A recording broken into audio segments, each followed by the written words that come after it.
So today we're going to dive deeper into marketing, which I'm super excited about because marketing, in my opinion, is one of the most interesting and fun parts of business. But I'm pretty biased. So marketing, the basics. What is the goal of marketing? First off, before we dive into marketing, we have to understand what we're looking for here. So the goal of marketing is creating, communicating, and delivering value. Right? So we talked about what value is already in previous classes. It is fulfilling a need or a want of customers. So pretty much improving their lives in some way.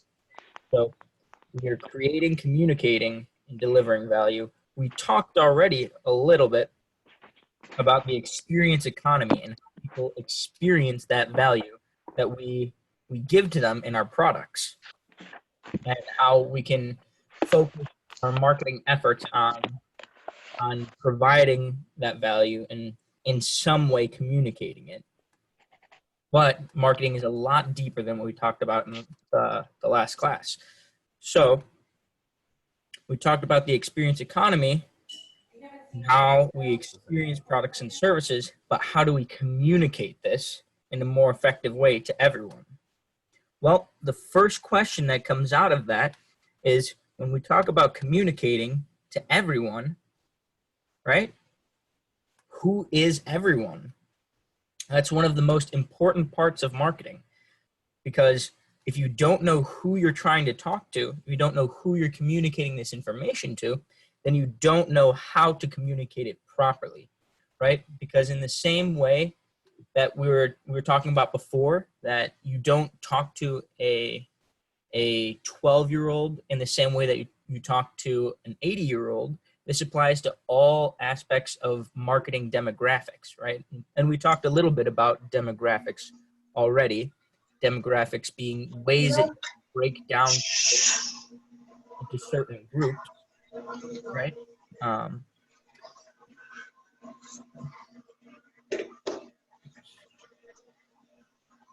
Let me mute everybody really quick. All right. Okay. So we talked about demographics and how demographics are certain ways that you can break down people into sections, right? So you can focus on them more. So one demographic would be age. Like you put all 12-year-olds in one group and you put all 80-year-olds in another group, and you talk to the 12-year-olds in the same way that you would, or in a different way that you would talk to the 80-year-olds. And you can break it down by group like that. There's age, there's location, and there's many, many ways that you can break people down into groups, right? Because as we're all individuals, there are all unique aspects of us. Like everybody has all these aspects that we can look to put us into groups. So there are plenty of different demographics that we can go off of. So we need to define which demographics we want to look at and who is this everyone that we want to target. So in that everyone, what demographics are we looking at? So what we're talking about when we talk about everyone is our target audience. So a target audience is a demographic of people most likely to be interested in your product or service and are therefore the focus of your consumer profiles and your marketing activities. So that's the fancy definition, as always. And what that breaks down into is, all right, who is most likely to buy your product and why? Who are they? What aspects about them are similar, right? Because we want to see in all the people who are going to buy our product, what is similar about them so we can tailor our marketing to the similarities there. So if we realize that all of the people, even if they're from like different countries or different backgrounds, if they're all around age 20 to 35, then what we can do is we can focus our marketing efforts on that age group, right? So, so how do we create a target audience? Well, first off, we need to figure out what problems our product solves. Because if you don't know what problems your product is solving, then you don't know what the benefit is that you're giving to people. So you don't know what to focus on in your marketing efforts. So we could use the example of, let's say, scissors. So what our product solves is there's a need to cut things. Let's say it's actually, let's use something more descriptive than scissors. Let's use one of those paper cutters, you know, the thing that you put paper in. It has this long arm and you can cut multiple pieces of paper very straight, and it's an industrial cutter. So what does that problem solve? The need to cut paper to a specific size and the need to cut a lot of them efficiently. So who is most likely to benefit? Well, maybe it isn't even individuals, maybe it's businesses. So we could say businesses that use a lot of paper, or individuals that use a lot of paper, right? And need to cut that a lot. So now we've narrowed it down, right? Now it's not just a group of random people that we're looking for. We're looking for businesses, right? We were looking for businesses that need to cut a lot of paper, and they need something that'll help them get to that. So we're tailoring our marketing efforts to businesses that need to cut a lot of paper. All right. So the way they'll benefit, right? The next thing that we need to figure out so that we can understand how we can start to orient ourselves towards these businesses is, in what way will people benefit? So the way that they'll benefit from this is they'll save time, they'll save effort, and they'll cut a lot more efficiently, right? And so from there, with all of this understanding of who we're tailoring our efforts to, then we can start to make a profile. And when it's a little bit different between businesses and customers, but we can still say the same thing. So with a customer, you've got 5 major points that you want to look at. You want to look at their location, their age, their gender, their employment, and their income. And that's pretty much what a customer or consumer profile looks like in marketing. With businesses, you'd still look at location, but you would look at income, you would look at how many people they employ, and factors like that. So it's similar, but there is a little bit of a difference when you're talking about businesses and customers. When we talk about businesses, we use the acronym B2B, which stands for business to business transactions, meaning work that's done between businesses. So I'm a business, the company that needs the paper done is another business, so I'm selling to other businesses. When we talk about customers, we just change out that B with a C. So B to C is business to customer or business to consumer, right?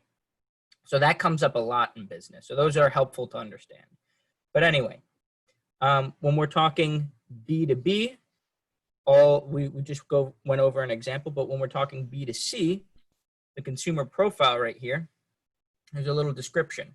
The consumer profile essentially uses demographics and psychographic research to create a fictional character that would be someone interested in your product to better visualize your target audience. So this is a cool part of marketing. With your consumer profiles, what you're going to do to create one is you pretty much come up with this character who doesn't exist. It's just a fictional character that you create that is supposed to represent the average person that is going to buy your product.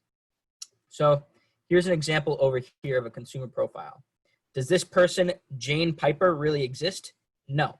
But what this company did is they used all the information here, because this is the average consumer, right, of their product, and they want to understand the average consumer better.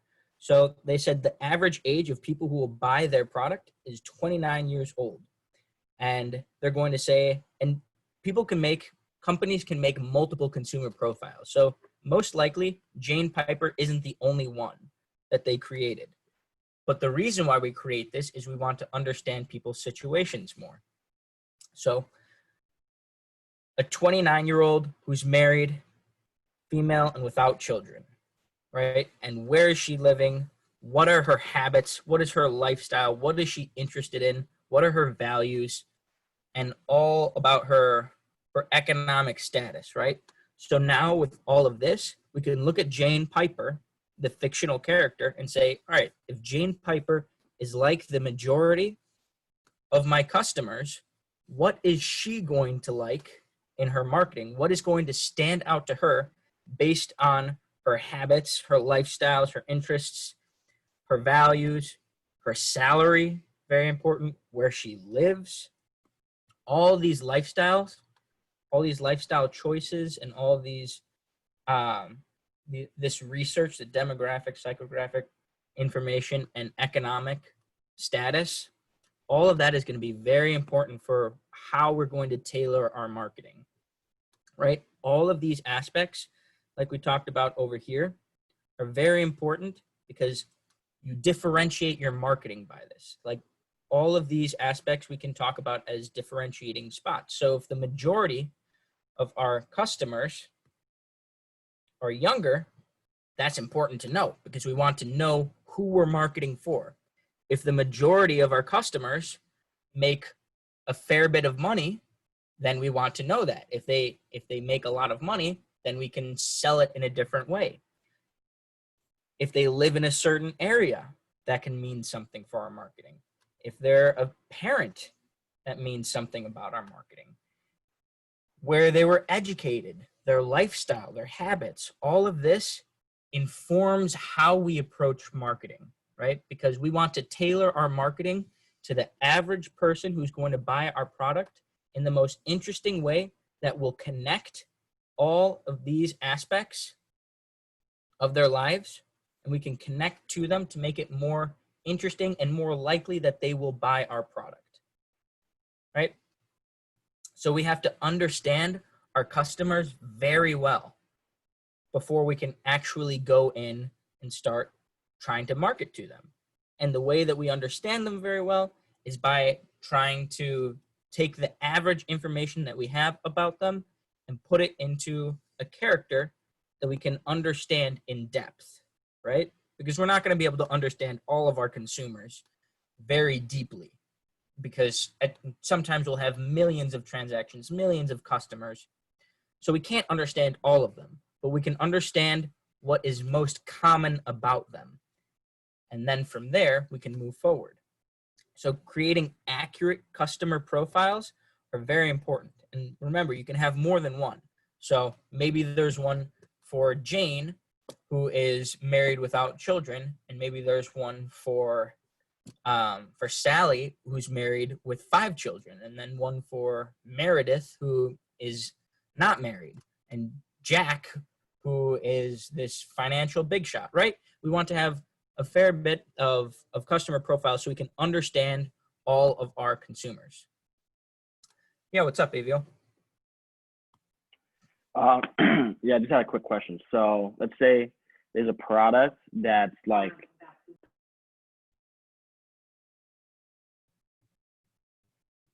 Hello?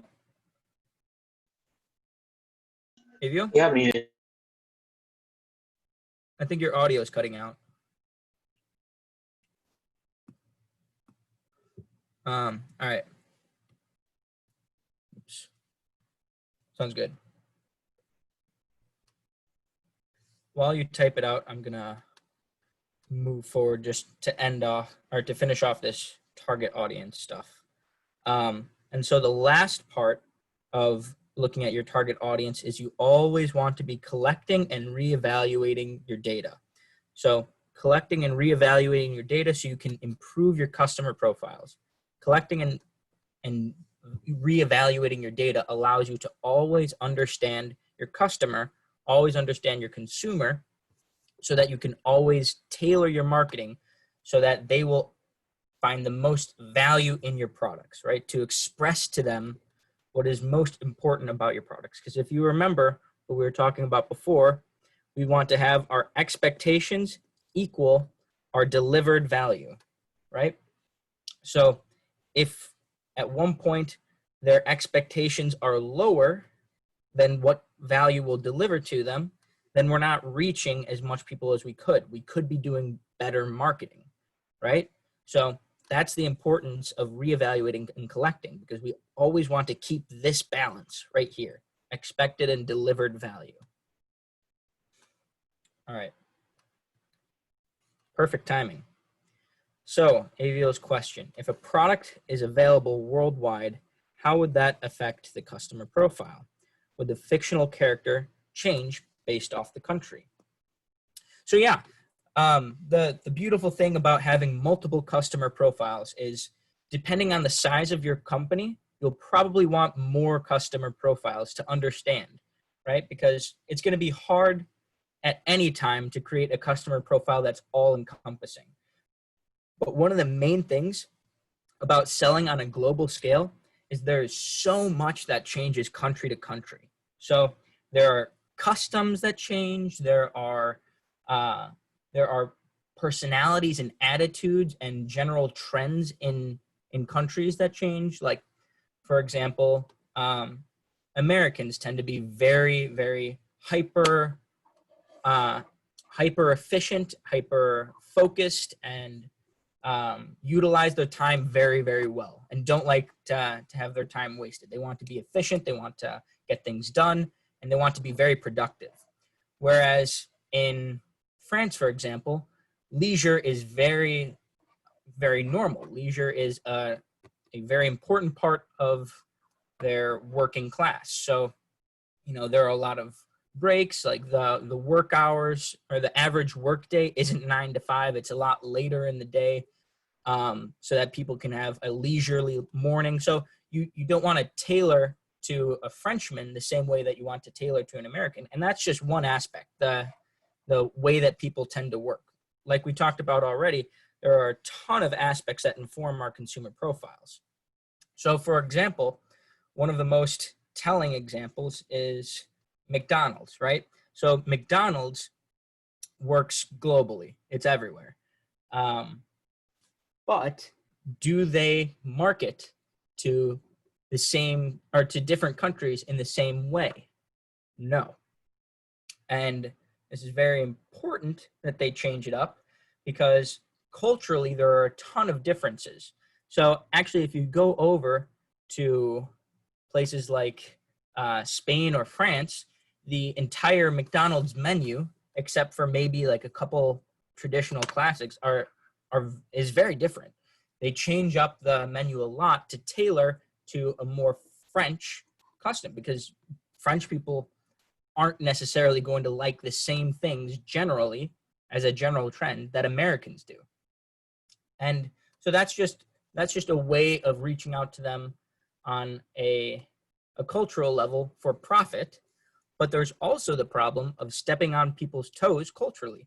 So I think I would have to, I could send you guys the link for something for this after class, but there's actually a very interesting article on Nike. So going globally, or bringing your business global, is a very, let's say it's precarious, or a risky thing to do if you just go in and you just start selling, right? You want to do a lot of research before you actually start selling globally, because there's so many factors.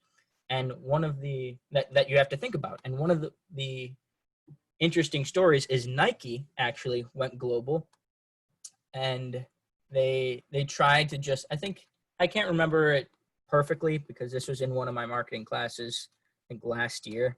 But I'll find it and send you guys the article. But the long and short of it is that Nike went global, and they put something on their sneakers that, you know, one of their inspirational little quotes, the short one sentence quotes, like "just do it" or something like that. But the way that it translated, they didn't realize was highly offensive in the culture that they went into. Like it was a pretty grave insult.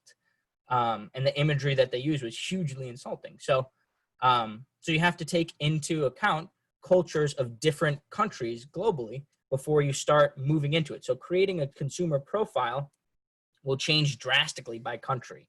So you definitely want to have multiple for different countries out there, to take into account culture, to take into account personalities, to take into account general trends within a country. And yeah, so it's very important to be able to understand cultures globally before actually trying to sell there, because what happened with Nike was that it had huge ramifications. Like they had to discontinue their sneaker selling in that area until they actually tried to fix it, and change the logo and change the phrase on their advertising. And it was hugely expensive for them. They lost millions and millions on that. But yeah, anyway, so it's very important to have accurate profiles and to understand cultural differences before going into other countries. Good question. All right, so we talked about consumer profiles and the demographics, the 5 main demographics that you want to look at with each of your consumers: location, age, gender, employment, and income. So the reason why all of these are important, we talked about it a little bit before. Location, somebody in Chicago is going to have totally different tastes than somebody in Southern California, right? Completely different tastes. And the culture is entirely different as well. Age, right? We talked about marketing to a 12-year-old versus marketing to an 80-year-old. Totally different. Gender, men prioritize stuff generally more than women do, and vice versa. Like there are things that will attract men's attention that women will just completely pass by, and same thing with women. There are things that attract women's attention that men will completely disregard. Employment.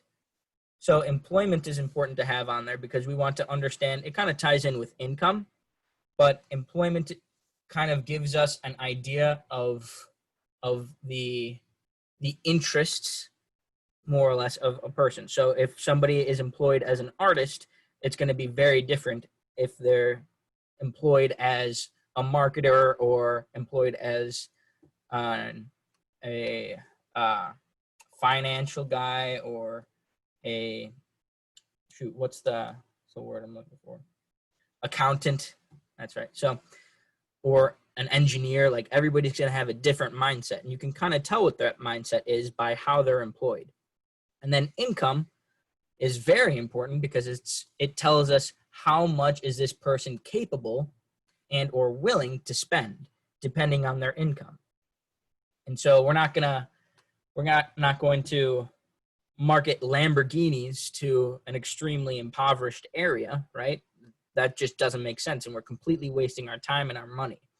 So we want to have all of these, an accurate view of all of these profiles, so that we can understand where and who best to target with our marketing. All right, so next up is the buying center. So we talked about our target audience already, and it's important, right, to understand who we are specifically targeting. Like for an example, I used a little doll here. Our target, right, would be maybe an 8-year-old girl. But the problem is, this is where the buying center comes in. If we're targeting to only 8-year-old girls and we're only trying to tell them why this would benefit them, in what way it would benefit them, 8-year-old girls do not have the money to go out and buy a doll on their own, right? They need their parents to pay for it. So the buying center, I'll give you the quick technical definition. The buying center, which is also known as the decision-making unit, the buying center brings together all the members of an organization, or in this case, a family, who become involved in the buying process for a particular product or service. So anyone who is involved in buying this doll would be part of the buying center. So yes, we are targeting the girl, the 8-year-old girl for this, but we're also trying to target her parents, because at the end of the day, it isn't the 8-year-old girl who's going to buy the doll. So yes, we want to target the 8-year-old girl, but also we want to target her parents, who are the people who are going to use their own money, spend their own money to buy the doll for her. Or even if she uses her allowance, maybe her parents are going to be the one that drives her over to the store, right? So we want to be able to understand the buying center, which comes from understanding our target audience and our customer profiles. We want to understand the buying center and understand who is going to be involved in buying this doll, right? And once we understand who is going to be involved, we want to market to both of these people, which is going to be a little bit difficult. But for this example, I mean, there are reasons why 8-year-old girls like dolls, but also the more important thing that we need to understand is, why is it beneficial to the parents? And there are good reasons for that. So maybe it's beneficial to the parents because if the girl plays with the doll more, then she spends less time, if, especially in, let's say for quarantine, maybe she spends more time with her dolls and less time walking into mom or dad's work Zoom call, right? And distracting them, or, walking around the house, or maybe running off to play somewhere and getting lost or something like that. So there are a bunch of different ways that we can describe it, but at the end of the day, we want to involve her parents as they're part of the buying center. We want to show her parents in the advertising, and maybe that's just like her playing with the doll in the advertising, and her parents are, looking off on the side, like smiling and happy, whatever it is. We want to be able to describe to the parents in a subtle way that maybe they don't even notice, but subconsciously they understand. We want to describe to them why this would be helpful for them as well, or why it would be good for them. Maybe it's just that the girl is going to really enjoy spending time playing with the doll. But anyway, the most important part is that we want her parents to understand that this would be good, because they're going to be the people buying it at the end of the day. So all of those go into understanding what our target audience is and who that everyone is, right? We want to understand who that everyone is so that we can really get down to where we're going to do our advertising, how we're going to do our advertising, and how it's going to be most effective. And that depends on who we're going to target. All right. So the next section is probably the most widely known part of marketing. If you've ever studied marketing before, or if you ever will study marketing, the 4 Ps are going to come up a lot, because they are the core of what makes marketing what it is. It is the basics of marketing, the real marketing 101. So the 4 Ps of marketing. So now that we know who we are marketing to, we need to know how we're going to market. And this is the most important part. How is that done? How do we market to people, knowing who our target audience is, knowing who our buying centers are, right? How do we market to those groups of people?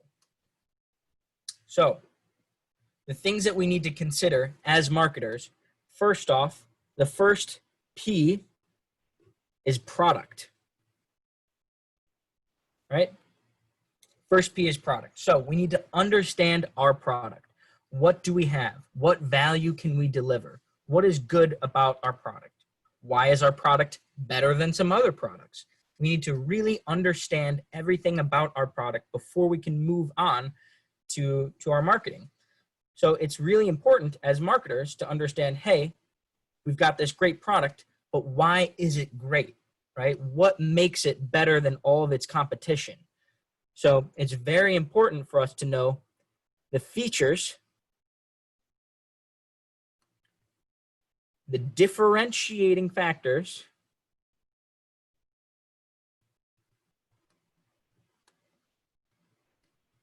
so differentiating factors just means what makes, for this example right here, what makes an iPhone different than a Samsung, right? what differentiates it, what makes it different from other products that are like it, right? So its features, its differentiating factors, and what makes it specifically beneficial. So how are those features turned into benefits? So features, right, they're just aspects of the phone, right? So like the feature on my iPhone that I've got right here is it has a high, a high definition camera, and it has a home button that you can easily navigate through the phone.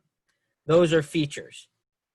But a benefit is if you are a photographer and you need a high definition camera, that is when a feature becomes a benefit, right? Because then you have the camera and you're benefiting from a very high definition camera. So a feature is all the aspects that go into our phone. A benefit is those aspects that affect the person who buys your product. So you need to understand your benefits, which comes from understanding your target audience, of course, because if you know who your target audience is, then you know what they're looking for in a product.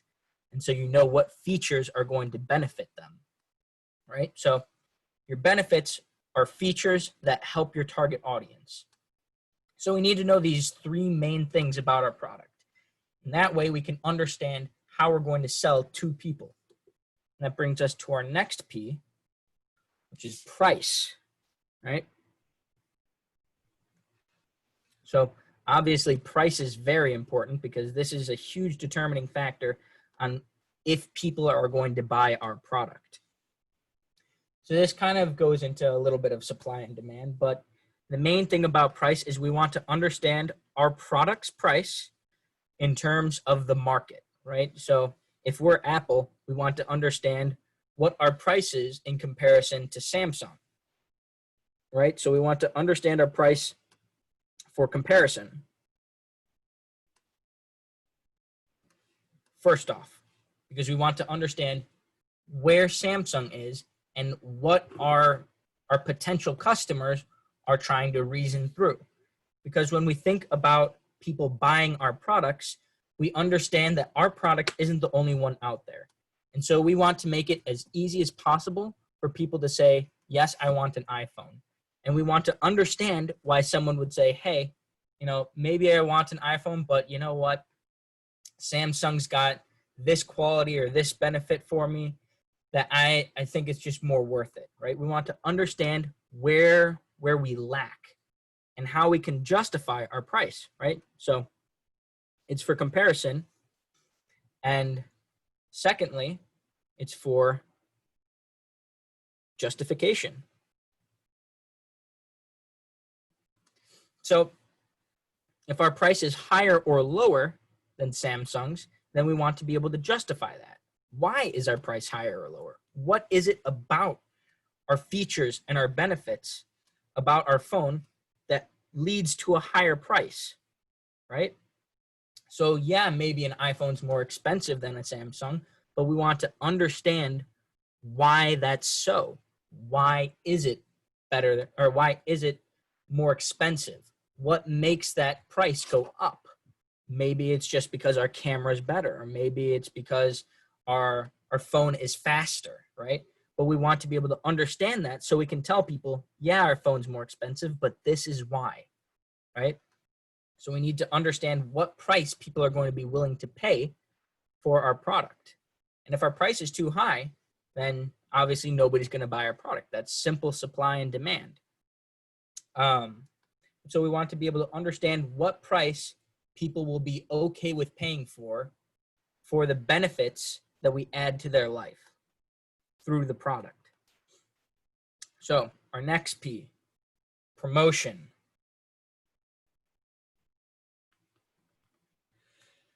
So promotion, meaning advertisements. So this little image here is showing one form of promotion, which is TV ads.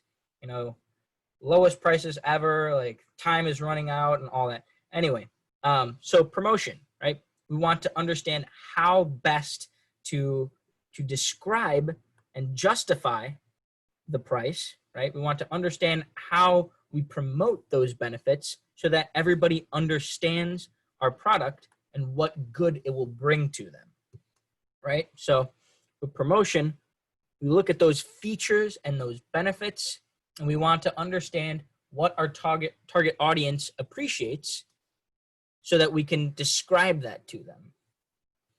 So promotion focuses on our target audience to describe to them what ways our features and our benefits, our price and our product is the best one on the market and why they need or they should buy our product, right? That's the main aspect of promotion. And the second one that we need to understand in promotion is how we're going to promote it. In what ways? Because there are many ways of promotion. There's TV ads, there are ads on social media, there are, you know, the big billboards on highways, there are ads in newspapers, there's email advertising. There are plenty of ways that we can send out advertising. And you'll see advertising almost anywhere you look nowadays, right? Even if you're looking at, let's say, even if you're looking at your cereal box, maybe they're advertising a certain kind of milk to go with it. Or, you know, maybe you're eating yogurt and they say, or they say this would go great in a yogurt parfait with these kinds of blueberries or whatever, right? So all of those aspects right there are marketing deals. So people are paying the yogurt company to say, hey, you should throw on a promotion for our blueberries. You should advertise with us and we'll advertise with you, right? We'll help you out if you help us out. And those are marketing deals for promotion. So all of these are different ways that we can promote our product. And we want to understand, based on our target audience, what ways we can best promote. For example, younger audiences, if we have a young target audience, maybe they use social media more. And that's why it's important over here to understand the psychographics. So just to give a quick definition, because I don't think I did, of psychographics. So psychographics are based in psychology, which is studying people's mindsets, studying how people think. So psychographics are based on people's habits or their mannerisms or things that they have a tendency to do. So so habits, their lifestyle, their interests, their values, all of these things are things that are in people's heads, what makes people tick, right? So that's why it's important to understand our psychographics. So if we know that a good percentage of our population, our consumer population watches Netflix, then you know what? Maybe we watch Netflix, or maybe we advertise on Netflix. Or if they follow CNN, then maybe we have advertisements on TV, right? So if we understand our consumers that way, then we understand how to best advertise to them, right? How do we promote it to them? And so if we have like a younger age, then and their psychographics point to that they use social media more, then maybe we focus on that. If they're on the older side and they use email more, then maybe we put a lot of money into email marketing, right? It all depends on our target audience and what ways that our target audience will receive promotion the best. All right, the last P of marketing. Place, right? So place ties in, like all of these have, a little bit with the last aspect right there, right? So place can be, one, a physical location. Whoops. Physical location.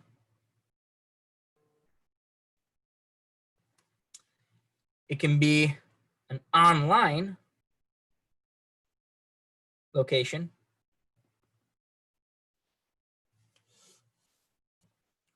And those are the two main the two main focuses that we'll have for marketing, right? A physical location or an online location for our place. So physical locations could be, for example, a newspaper, a billboard, in a coffee shop, right? All these things that you can walk somewhere or drive somewhere or pick up something and just see it right there. Online locations would be social media, certain websites, or on like YouTube, for whether that's advertising on YouTube, like an actual ad, or advertising with certain YouTubers, right? So it's important to understand what places our target audience goes to the most. And then the third aspect, our geographic location. So kind of like we were talking about before, our marketing is going to change based on our geographic location. Our marketing is going to change if we're in the United States versus if we're in France. Our marketing is going to change if we're in Chicago versus Southern California. So that's part of geographic location. And the other part of it is, where are our target audience mainly coming from? So it's great if we want to target, or if we want to build our advertising around Chicago. I don't know if you guys have ever seen any of those Wintrust Bank ads. They try and talk a lot, because they're a Chicago company. They try and play up their Chicago pride a lot, and joke about stuff like the Sears Tower, calling it the Sears Tower, never calling it the Willis Tower, because nobody in Chicago ever does that. Like they try and target Chicago people and inspire in them a pride of being, hey, we're all part of Chicago. This is a Chicago company. Darn right, it's a Chicago company. I'm gonna support Chicago companies because they're part of my town, right? These are my people, because we have a pride in where we live. So it'd be great if we want to put Chicago pride in our advertising, but if the people who want our product the most come from New York, then putting Chicago pride in it isn't going to make any positive benefit for our product. It isn't going to sell any more of our product if all the people that we have are coming from New York. So we need to understand where our customers are coming from and why they're coming to us, right? Those are the four most important considerations when we're talking about marketing: our product, our price, our promotion, and our place. So where we want to do it, how we want to do it, how much we want to price it, and how we describe to people the benefit of it, right? And that moves us into types of ad campaign schedules and staying in the minds of customers. So this little hierarchy here, this tree that I made, is describes how people think, right? So there is a place that we want to be, and we always want to be in what's called the evoked set, right here. So the evoked set is the set that people always think about when they think about buying a product. So let's say we are Ford, the car company, right? So if we start up top up here, there's Ford, there's GM, there's Honda, there's Toyota, there's Acura, there's Infiniti, there's Jeep, there's all these brands, right? There's a ton of brands. And not everyone, when we think about going to buy a car, we don't think about all of those brands at once, right? Like, it's impossible to think about every single car brand out there when we think about buying a car.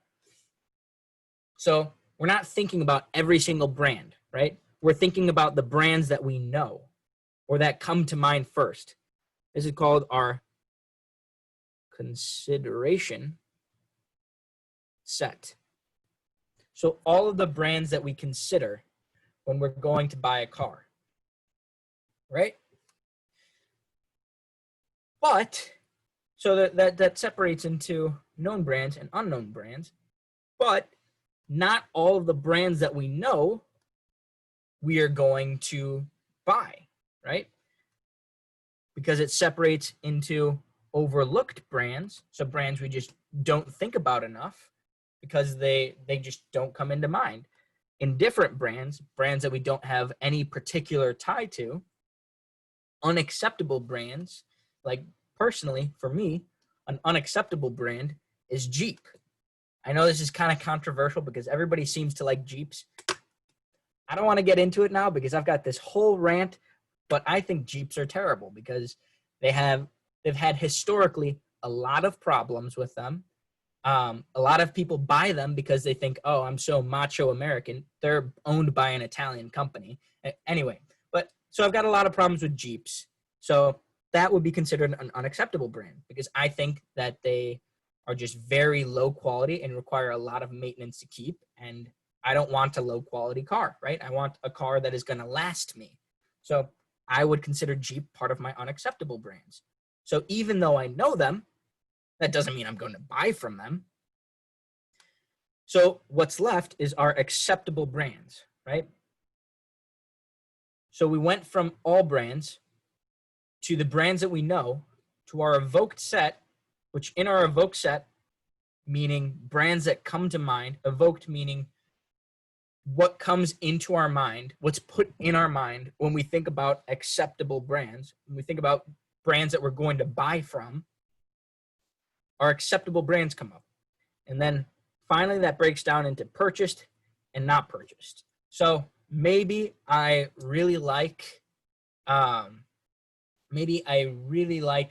Ford and I really like Dodge. Like I want to buy a fast car, so I'm looking at a Mustang and I'm looking at a Dodge Challenger. And you know what? I like both cars, but at the end of the day, it comes down to one or the other. So one of them is going to be purchased and all of the others are going to be in that category of not purchased, right? So at the end of the day, only one can be purchased. And the reason why it's purchased is because it is in our evoked set, right? If it wasn't in my evoked set, then it would not end up being purchased. It'd be part of these categories outside of there. So how do we get into the evoked set? How do we stay in the minds of consumers?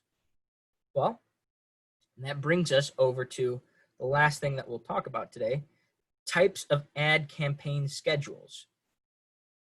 So there are 3 types of ad campaign schedules, and these ad campaign schedules is meant to describe how we're paying for advertisements and when we pay for advertisements, in what way and how often we have advertisements. So the 3 types are continuous, flighting, and pulsing. So continuous is this little graph right here shows how much you're paying for your advertising in your advertising budget and the time of year, right? So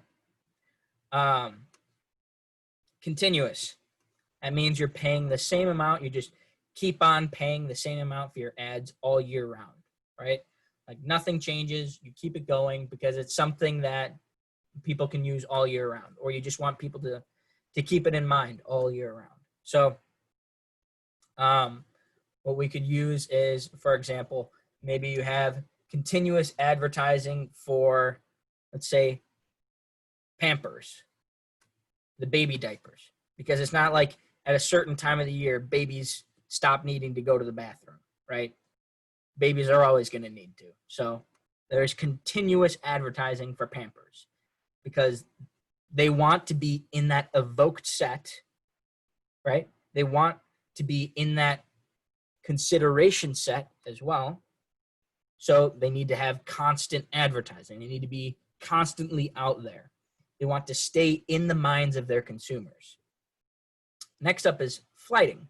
So flighting, obviously, from the look of the graph, spikes at certain times of the year, and then there's nothing at other times, right? So this is a a way of paying for advertising that maybe you don't need all year round because your product doesn't apply all year round. So, for example, I don't know a specific brand for this, but we could say swimsuits. So your swimsuit, right? You're not going to need your swimsuit or like your shorts and a t-shirt, you know, your summer clothes during winter, right? So you're not going to be advertising for swimming when it's like, especially in Chicago, when it's like -10 out, right? So you want to advertise for swimming when it gets warm out. So at certain times of the year, you start to advertise more than other times of the year when you advertise nothing. And the time that you want to advertise is whatever is most beneficial for your product. So swimsuits, normally you're going to advertise when it starts to get hot out. And when it gets cold out, there's no point in you advertising because nobody's thinking about swimming when they're freezing, right? Swimming is something that people start to think about only when it's warm enough to swim. So this is a way that you can save on money because paying for advertising during January isn't going to get you anywhere, right? Like even if you stay in people's minds, even if you stay in their Evoked set, they're never going to buy in the dead of winter. So there's no point in staying in the Evoked set because you're just losing money for no reason, right? And that leads us to our last one, which is pulsing. Pulsing is very similar to both of these because it is a combination of continuous and, oops, that was a terrible arrow, of continuous and flighting, right? So pulsing, the idea behind pulsing is you have a low level of advertising that happens year round, right? As you can see, it is not exactly at zero. There is still advertising money that is being spent all year round, all over here. They're still paying for ads, but at certain times of the year, their ad budget spikes. Now, why would that be useful? Well, with things that aren't necessarily time sensitive, right? Meaning it's not like you need to have it during summer, you need to have it during winter. But it's beneficial at certain times of the year. So the first thing that comes to my mind when I think of pulsing advertising is something like Dr. Pepper or Pepsi or Coke, any one of those. And the reason why is all year round, people can drink Dr. Pepper, Pepsi, or Coke. But at certain times of the year, let's say for like the Super Bowl or just football games in general, during the season, they spike because people tend to drink more Dr. Pepper, Pepsi, and Coke when they're at football games or when they're tailgating or watching football on TV or having, you know, viewing parties and stuff like that. So when sports comes around, these three companies tend to spend more on advertising because it's more beneficial to them, right? More people are watching these sports games. So as more people watch the sports games, they're going to want to pay more money in their advertising so that they stay in people's Evoked set, right? But they don't want to stop advertising because people will still drink these all year round. It's just it spikes during times when people are watching sports. So you keep a balance there of a little bit of ad revenue, and then whenever there's a season, like the football season, where there'll be a spike in people buying it, you want to raise your ad budget so that if you're Coke, let's say, you want to raise your ad budget so that people decide to drink Coke because they see you more often than Pepsi or Dr. Pepper. They want to drink Coke more than the other two brands or any of the other brands that are out there, because they see you and they want to drink your product when they're at a football game, because your ads are focused on people who go to football games and watch sports together and stuff like that. All right. If you guys have any questions, let me know. We have hit time for today, which is impressive because we actually got through an entire class today. We got through everything I wanted to talk about. So anyway, if you have any questions, let me know.